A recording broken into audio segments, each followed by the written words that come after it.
Good morning students. आज हम लोग क्लास 4 में चैप्टर नंबर 8 मैं हूँ मधुमक्खी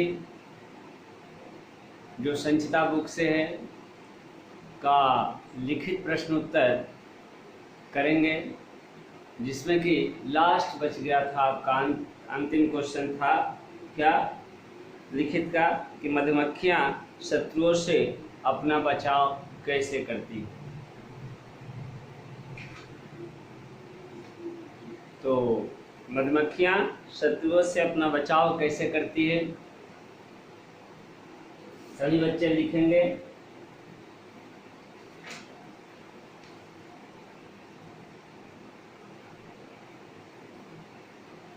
अगर मधुमक्खी पर कहीं से भी आक्रमण होता है, मधुमक्खी को जैसे ही आभास होता है कि उन पर खतरा है, तो वे अपना बचाव कैसे करती हैं, तो अपने शत्रु पर डंक से आक्रमण करती हैं। मधुमक्खी मुंह से नहीं काटती है, मधुमक्खी जो है दांत से नहीं काटती है, वह डंक मार करके स्वयं का बचाव करती है।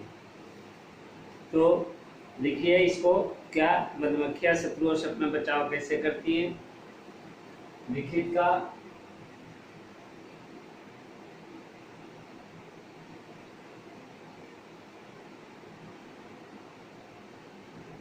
नंबर आंसर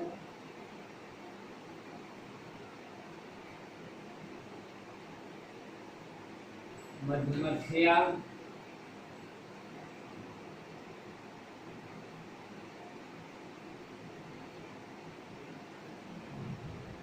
शत्रुओं से अपना बचाव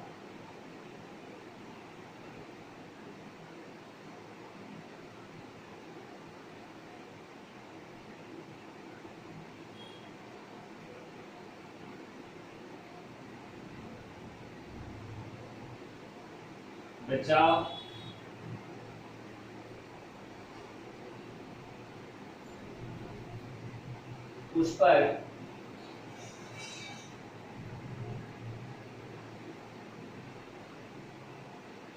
डंक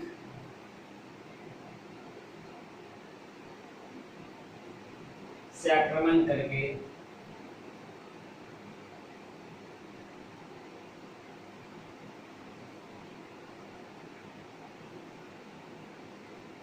करती हैं।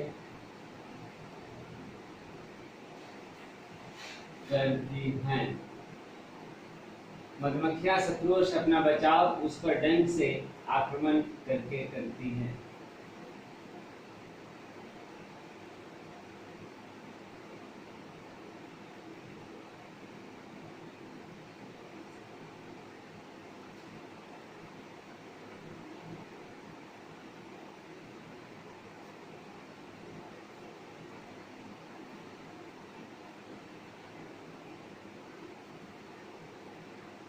इनके अंदर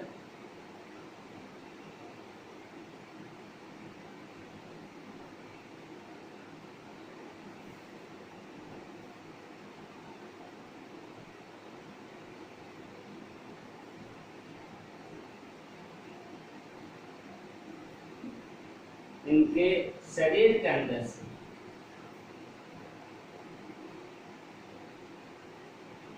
इनके शरीर के अंदर से एक विशेष प्रकार की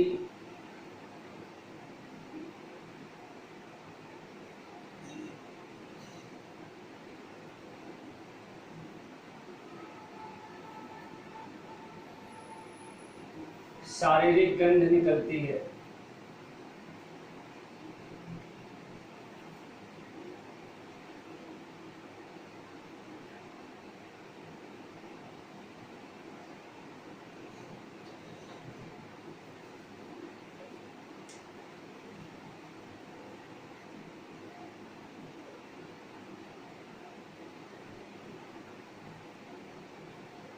जिसके जिसका संकेत पाकर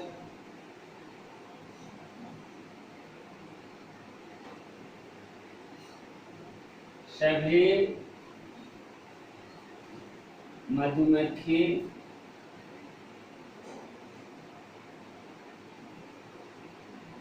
सभी मधुमक्खियां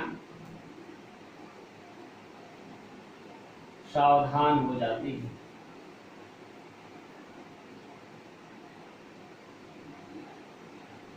शत्रु से अपने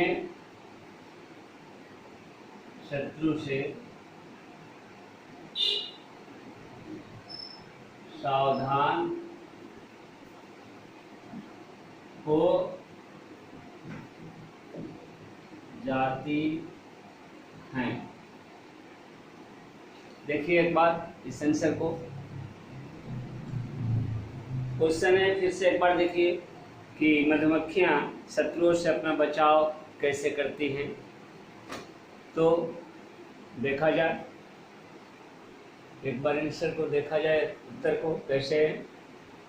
देखिए, मधुमक्खियां शत्रुओं से अपना बचाव उस पर डंक से आक्रमण करके करती हैं। इनके शरीर के अंदर से एक विशेष प्रकार की शारीरिक गंध निकलती है, जिसका संकेत पाकर सभी मधुमक्खियां अपने शत्रु से सावधान हो जाती हैं और इस प्रकार ये अपना बचाव करती हैं। हमें उस सेंटेंस को नहीं लिखे। तो कहने का मतलब क्या है? कहने का मतलब यह है कि जैसे ही मधुमक्खियों को ये आभास होता है कि शत्रु का कहीं न कहीं से आक्रमण होने वाला है, तो यह प्राकृतिक संरचना है इनके शरीर की कि इनके शरीर से एक तरल पदार्थ स्रावित होता है, जो क्या करता है? संकेत का काम करता है और उस रासायनिक तत्व के द्वारा क्या होता है? एक गंध, एक स्मेल निकलता है, जिससे कि सारी मधुमक्खियां समझ जाती हैं कि कहीं न कहीं से किसी न किसी प्रकार का शत्रु है, कोई न कोई, और सभी सावधान हो जाते हैं। तो एक ये बात थी शत्रु से बचने के लिए, बचाव के लिए। और दूसरा क्या होता है? यह शत्रु पर डंक से प्रहार करती है। तो दो तरीके से अपना बचाव करती है शत्रु से। नेक्स्ट आइए, आप पेज नंबर 62 पर देखिए। क्वेश्चन है कि पुराने जमाने में लोग अपना बहुमूल्य सामान मधुमक्खियों के छत्ते में क्यों रखते थे? लास्ट वाला आंसर सही है, ताकि उन्हें कोई चुरा न सके, ताकि उन्हें कोई चुरा न पाए, है ना। 2 नंबर का आंसर सही क्या है? 2 नंबर का आंसर सही है, ताकि उन्हें कोई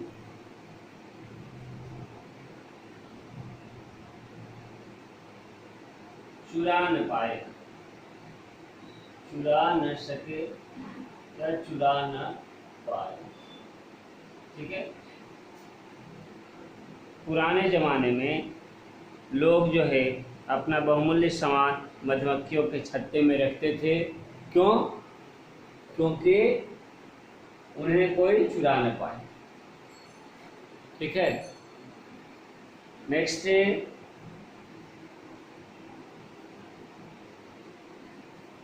नेक्स्ट देखिए, भाषा की बात से सोनाली, यहाँ पर आपका जो है जो कर्ता, जो चिन्ह होता है, क्या? कर्ता ने कर्म को करण से, संप्रदान को के लिए आपादान से, अधिकरण में पय पर। ठीक है। तो उसका ये प्रयोग यहाँ पर दिया गया है कि जो अक्षर यहाँ पर है, क्या? ने, में, को, से, पर, ये जो भी शब्द दिए गए हैं, इनको कहाँ पर जो है प्रयोग करेंगे सही तरीके से इन वाक्यों के साथ, उसे आपको बताना है। तो देखिए, सोनाली डैश आम खाया, तो सोनाली ने आम खाया। अगर सोनाली के जगह पर कोई पुल्लिंग शब्द रहता, जैसे क्या रहता, राम, तो राम ने आम खाई हो जाता, खाया नहीं। ने का जब प्रयोग होता है ने चिन्ह का, कर्ता ने, तो अगर सब्जेक्ट स्त्रीलिंग रहे तो वर्ब जो है क्या हो जाता है, पुल्लिंग। अगर सब्जेक्ट देखिए स्त्रीलिंग रहे तो वर्ब पुल्लिंग, अगर सब्जेक्ट पुल्लिंग रहे तो वर्ब स्त्रीलिंग हो जाएगा, उल्टा। तो देखिए सोनाली लड़की है, स्त्रीलिंग है, इसलिए वर्ब क्या हो गया है, खाया, खाया हो गया है, खाई नहीं। सोनाली ने आम खाया, जब ने का प्रयोग होगा तो ध्यान दीजिए। लेकिन यही रहता क्या, मोहन, तो मोहन ने आम खाई, ध्यान दीजिए। यश ने वैभव डैश बुलाया, वैभव को बुलाया, वो रहेगा दूसरे में। ग, मधुमक्खियां छत्ता बनाकर समूह में रहती है, और मधुमक्खियों के शरीर पर छोटे छोटे बाल होते हैं। मधुमक्खियां अपने शत्रु पर डंक से आक्रमण करती हैं। इस तरह से क में ने, ख को, ग में घ पर और अंग से का प्रयोग होता है। ठीक है, आप देखिए कोष्टक में 2 नंबर क्वेश्चन देखिए 62 नंबर पेज का। कोष्टक में दिए गए शब्दों में बहुवचन लिख करके वाक्य पूरा करें। देखिए यहाँ पर जो है, जैसे फूल, अंडा, पैर, मधुमक्खी, कमरा, यह एक वचन में दिया गया है, इसको बहुवचन में लिख दीजिए। जैसे मधुमक्खियाँ फूलों से रस चूसती है, फूलों, लवोकार अनुस्वार, फूलों। रानी मक्खी प्राय वसंत के मौसम में ही, अंडा है तो अंडा को अंडे कर दीजिए, ड ए का, अंडे देती हैं। मधुमक्खियाँ डैश की सहायता से सफाई कटाई का कार्य करती है। पैर है तो पैरों, रवोकार अनुस्वार। रानी मक्खी आकार में सभी मधुमक्खियों, क ख संयुक्त और क के पहले हर्षी कर दीजिए, मधुमक्खियों से बड़ी होती है, और छत्ते के भीतर एक ही आकार के 6 कोनों के कई कमरे, कमरा का कमरे कर दीजिए। हो गया। 3 नंबर में देखिए, 3 नंबर में क्या लिखेंगे, स्वादिष्ट शहद, रानी मक्खी, जादुई एंटीना, शारीरिक गंध, छोटे पंख और पतला रस। ठीक है, तो ये हुआ आपका क्वेश्चन आंसर पेज नंबर 62 का। 63 में जो लास्ट सेकंड है वह दुनिया सही है, लास्ट के पहले वाला द हर्षुकार दू, नद हर्षिकार और यह आकार। ख में बहुमूल्य, पहला वाला जो बहुमूल्य सही है, ब अहर्षुकार, हु मदीर्घ कर्मु लय संयुक्त बहुमूल्य। पौष्टिक, ग में दूसरा नंबर पौष्टिक सही है, और घ में स्वादिष्ट फर्स्ट वाला सही है।